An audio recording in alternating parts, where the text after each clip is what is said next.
the queen that... You...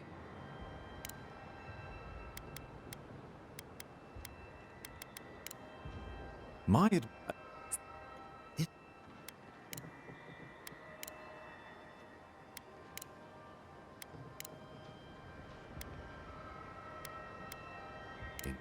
So...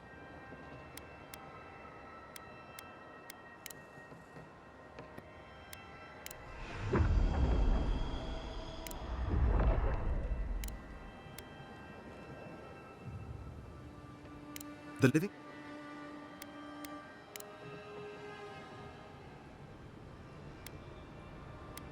So... We give up our... but... Great, and we'll... If I... Naturally, that would be the Emperor's decision.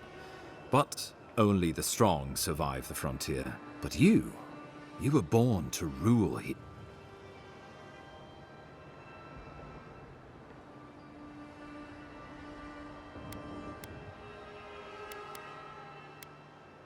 Well, give the matter some thought.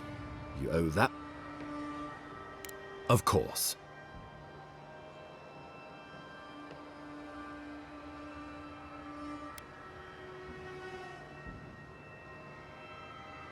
Oh, Envoy, think of the Emperor.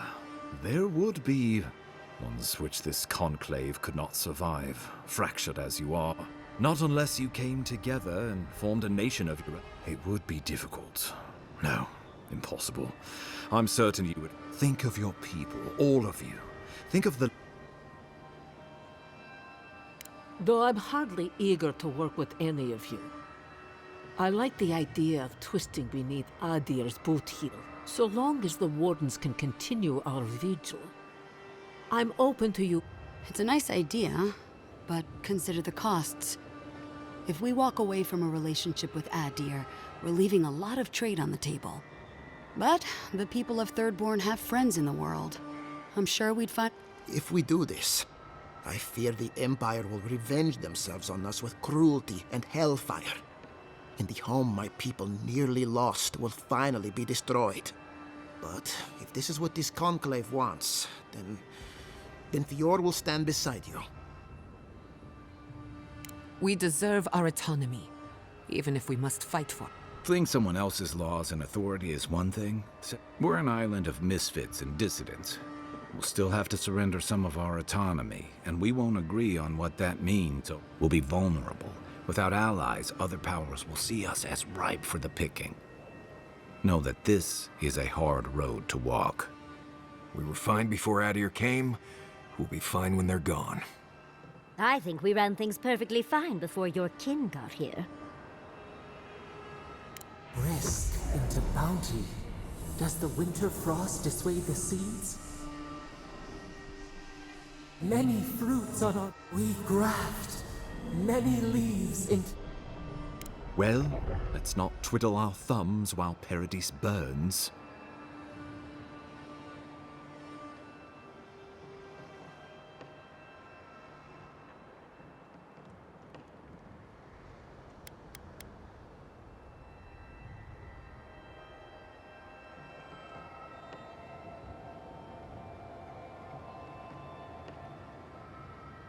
Envoy, be reasonable.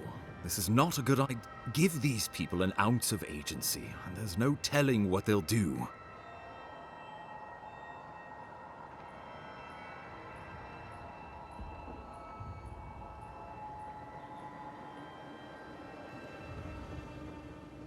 Wodaka have mercy on...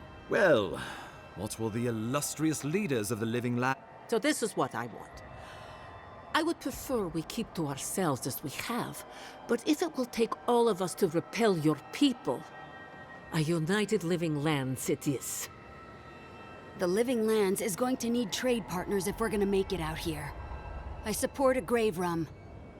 When my people return to Fior, we will need soldiers and funds to clear the Dream-Scourge beasts and repair our fields.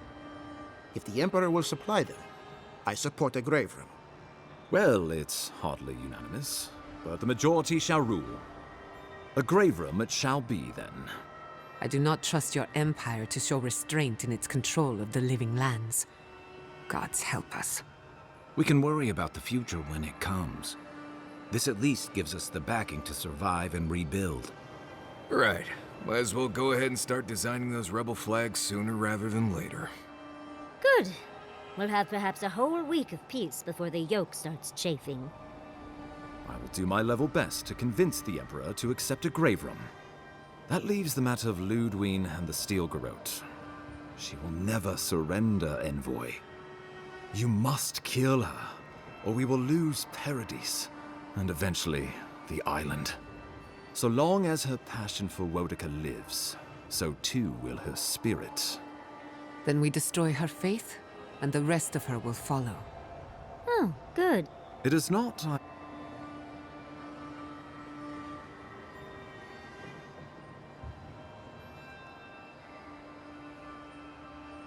Whatever happens to the living lands, at least I can kill Ludwine. I'll take that. She better say her... I'm proud to fight at your side, Envoy. Let's get to work then. We've got a walking corpse. The Paradis militia will be at your back. Give her no quarter. The future waits for you. You're more than worth it. Now go. No doubt the Inquisitor grows in pay. Show them that the living lands will not be broken across... Gather your forces and secure the eastern gate.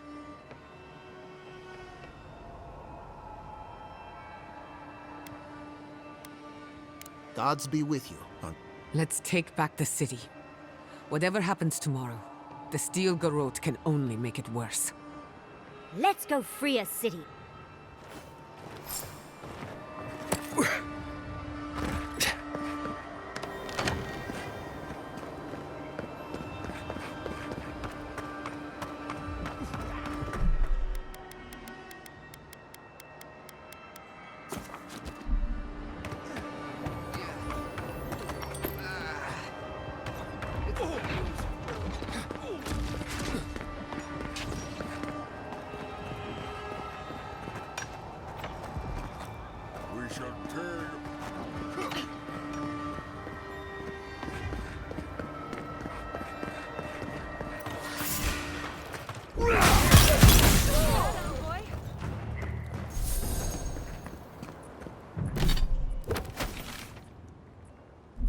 Nothing like a win with a good team.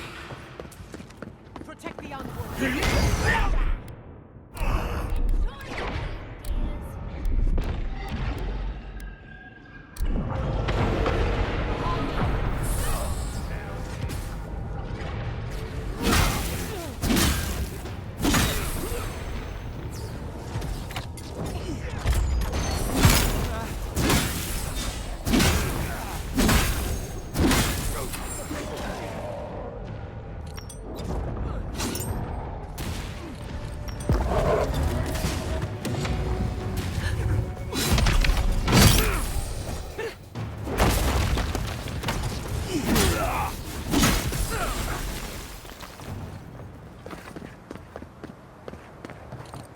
No time to wait.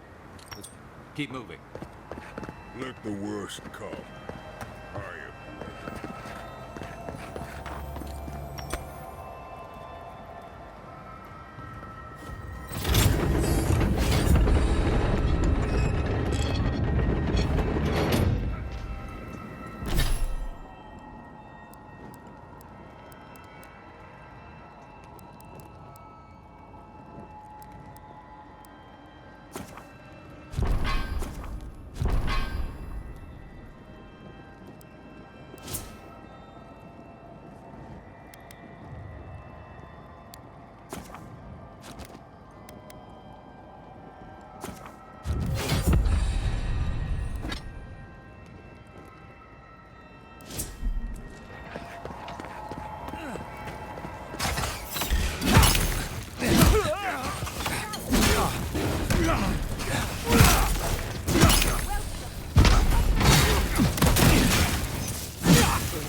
out the eastern gate. Bravo!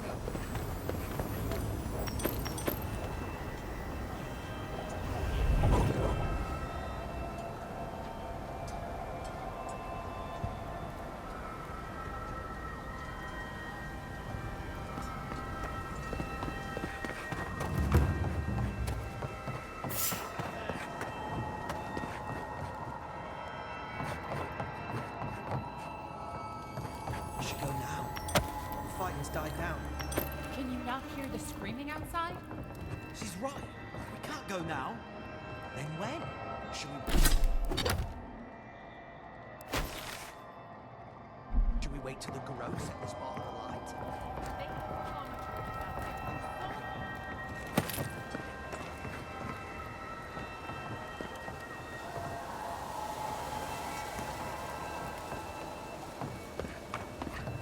Should we help them, Kate? We're soldiers, aren't we? We are helping. We're helping her. To go against your own emperor. Envoy, am I ever glad to see you? Envoy! I doubted I'd ever see you again. I imagine I could guess what brings you back to Paradis.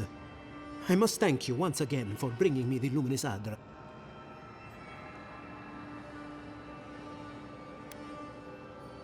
Oh, it was wonderful. It was with some creative exploration. Shorthand for trying literally every reagent mixture. Forgive me. I may have I know you have much to do in town, so all my best, Envoy. Stop right!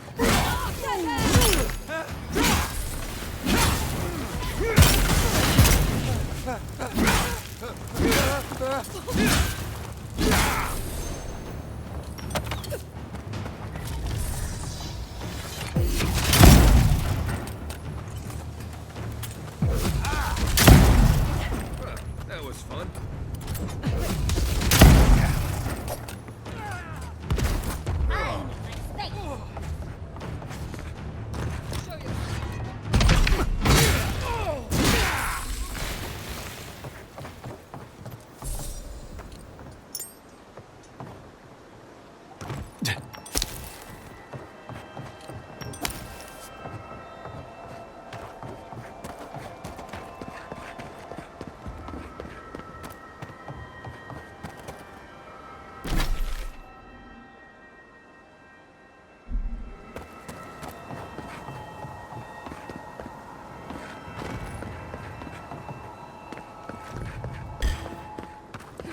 We've got company!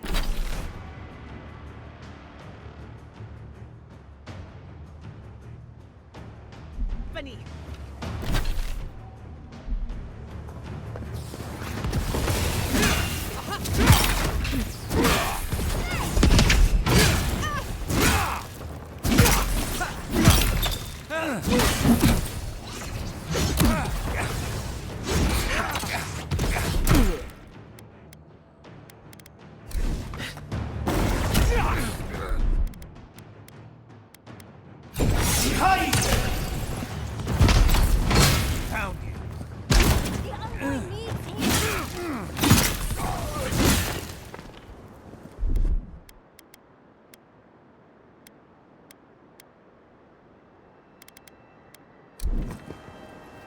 Come on!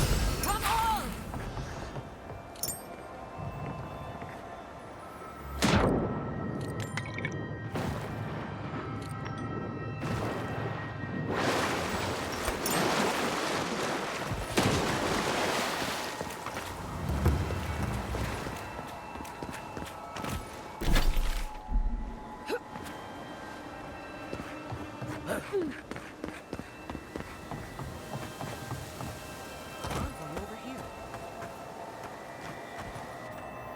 What exactly do you think you're doing?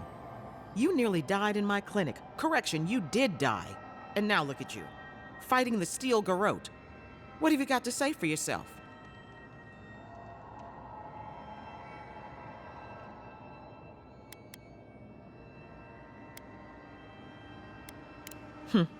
Well, at least you're alive. Try and keep it that way. We're patching up folks as best we can, but I'm not gonna sugarcoat it. War is a damn bloody mess. Yeah, stop the fighting. I can't say I approve of you leaping into the fray, but it's always nice catching up with a former patient. Wait a second. Jada? Jada Castell? What are you doing in the middle of this? Surviving. It's good to see you, Liviana. Unfortunately, we're on a tight schedule. Do you need anything? Money, supplies? Once this is over, I could always use another pair of hands at the clinic. The invitation's still open. Thank you, but I've decided to tough it out as an animancer. On my own terms. Can you manage without me? Are you kidding? I'm happy for you. Besides, I've got Chico on bandage duty. I just wanted you to know there's a place here whenever you want. Gods be with you, Envoy. That's why I adore Liviana. For a peace monk?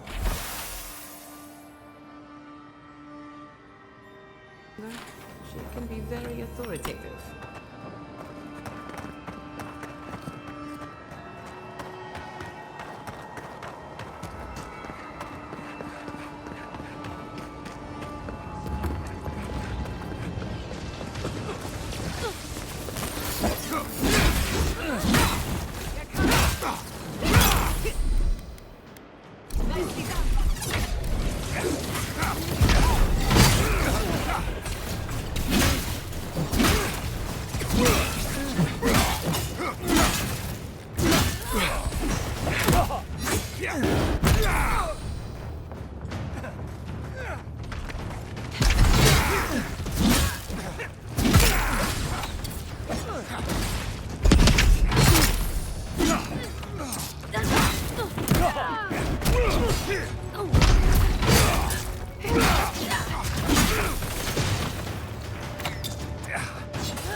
Demands your submission. Stand against her and fall. Let's pay Ludwig one final visit, shall we? Let's make sure she stays dead this time. All right, dearie?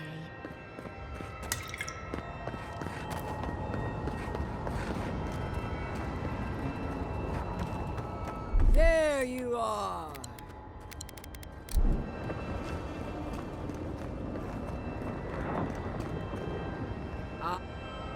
So, you survived the garden. Did you come all this way just to try your luck again? To kill me more efficiently than last time?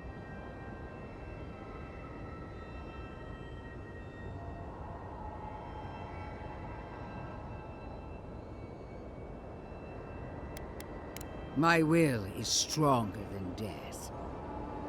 That is both my blessing and my curse. Of course, we are prepared to kill you as many times as it takes, dear. Death has no claim to me. Look around, Envoy. Heelguard should have listened. He tried to bring order through compromise. He failed. Order is meant to be imposed by a stern, guiding hand. Her order wields sharp steel. She must set down her blade.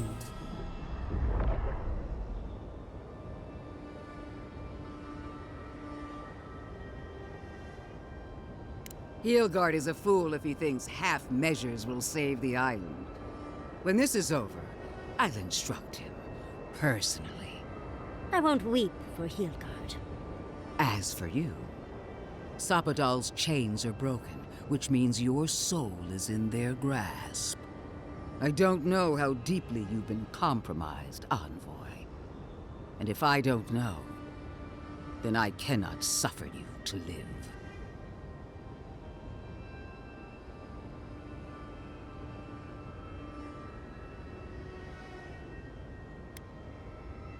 Judgment has been passed. Now comes the sentence.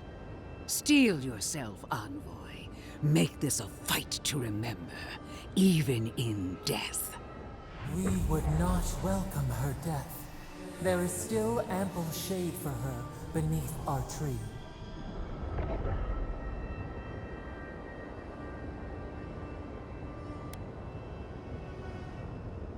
All this time, I knew you'd be worthy prey. Don't let me down. Farewell, Envoy. There's no coming back this time. Prepare yourself for the next world. You won't be missed, Ludwig.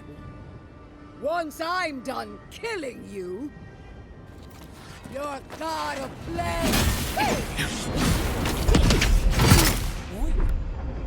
We are every seed in the soil. We will always grow.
Again, won't it come? Help me! One last time! Grow up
Let me down!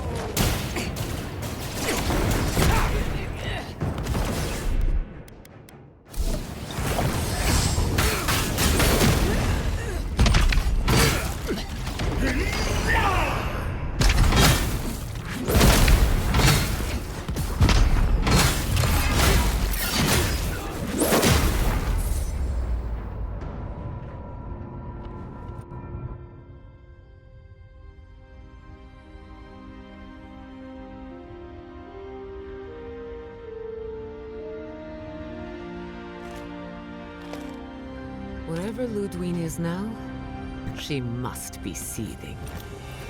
Of course, we'd be happy to kill her again, if needed. She's done for, but we're not. Whatever's next, we'll face it. Together. Gods, you're all gonna make me sick. But carry on.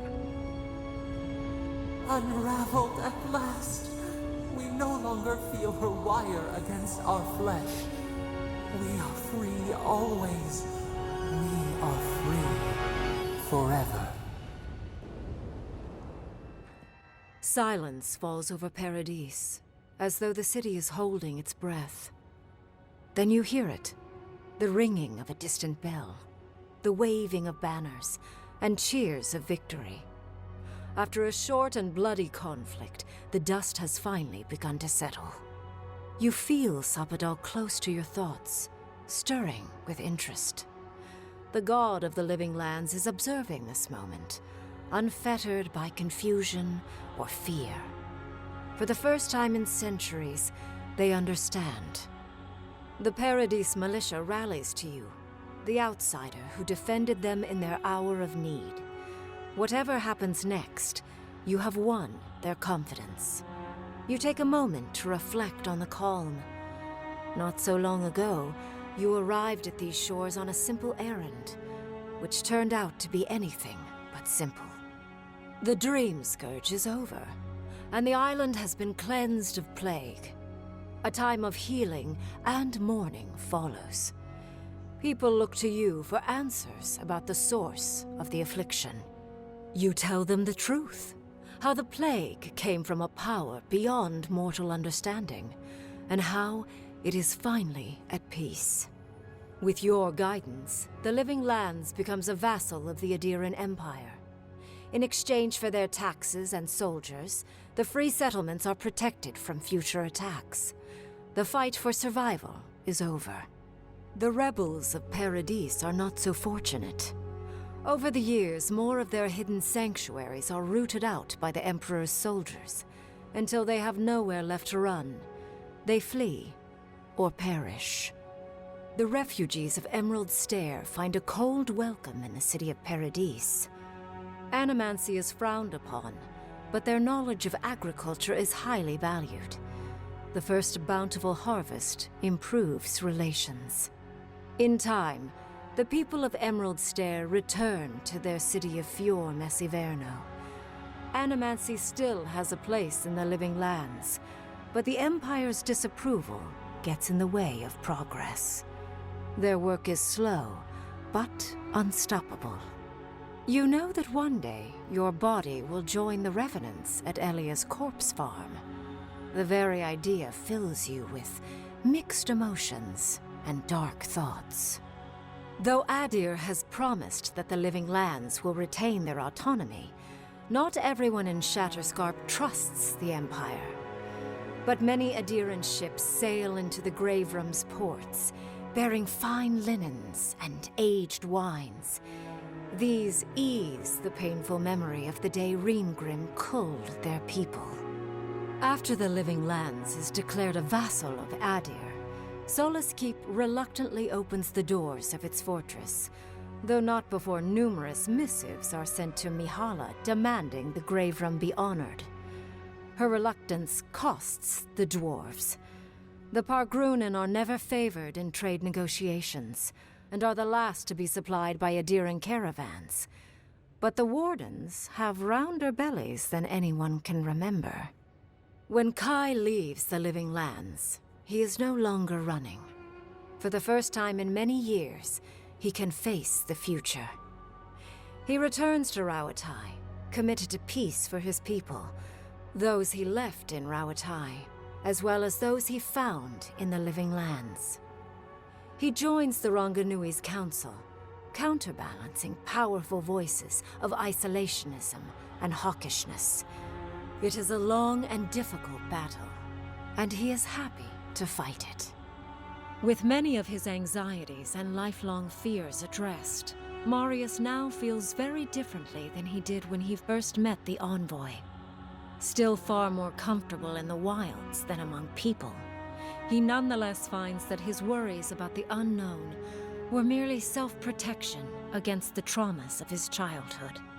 Armed with this knowledge, he finds himself more capable of living in civilization, and far less fearful of his home in Galawain's tusks. While he never regains his former place as a warden of Solace, he spends his time traveling between Solace and Thirdborn, acting as a stubborn ambassador between the two. Giada continues to improve as an animancer. She dedicates her work to the spiritual health of the Living Lands, nurturing instead of exploiting. Others follow her example, seeking her tutelage from lands far and wide. In the years to come, rumors spread of a secret society gathering in the wilderness, where animancers work in harmony with nature. The dream of Fior Mes Iverno lives on in her. In a past life, Yahtzee was given a task: protect the history and knowledge of the godless. Now, many lifetimes later, she continues upholding that oath. She moves into the library in the garden, spending her days poring over the clay tablets there. But not even the letters from, and rare visit to, her lover help ease the loneliness that fills her days. Freed from torment for the first time in centuries, Sopadal turns their prodigious curiosity to the people that shaped them. They observe the ways their people live, and they think deeply about what they see. Though they flinch away from moments of violence, and they grieve souls returned to them too soon, the rage that once shook cities to rubble no longer rules them. Instead, they come to you with questions. They want to understand. After a time, they begin tentatively to garden. Where they can, they improve the lives of Kith, and the suffering that troubled them is reduced, if never fully eradicated. Their grief compels them to love, and they love unreservedly, with the power of a god. Sopadal pours a fragment of their power into the statue they claimed from the temple of Aethys. Newly embodied, they roam the Living Lands and learn to experience the world as Kith do. Their first attempts at locomotion are clumsy, and a stand of innocent trees is violently returned to the wheel. But as their confidence grows, so does their grace. Soon, they are bounding across the plains of eastern Dawnshore, leaping the river gorge in Emerald Stair, scaling the shark's teeth of Shatterscarp, and fearlessly wading into the Tusk's acid sea. When they break, they come to you to put them back together, and in time, they learn to fix themselves. They wander far afield. You see less of them, but they are never far from your thoughts. And on the rare occasion they return, they always bring you something beautiful and strange. The sounds of celebration pull you out of reverie. Many are waiting to greet you with open arms. You take a moment to catch your breath and savor it, because everything is about to change.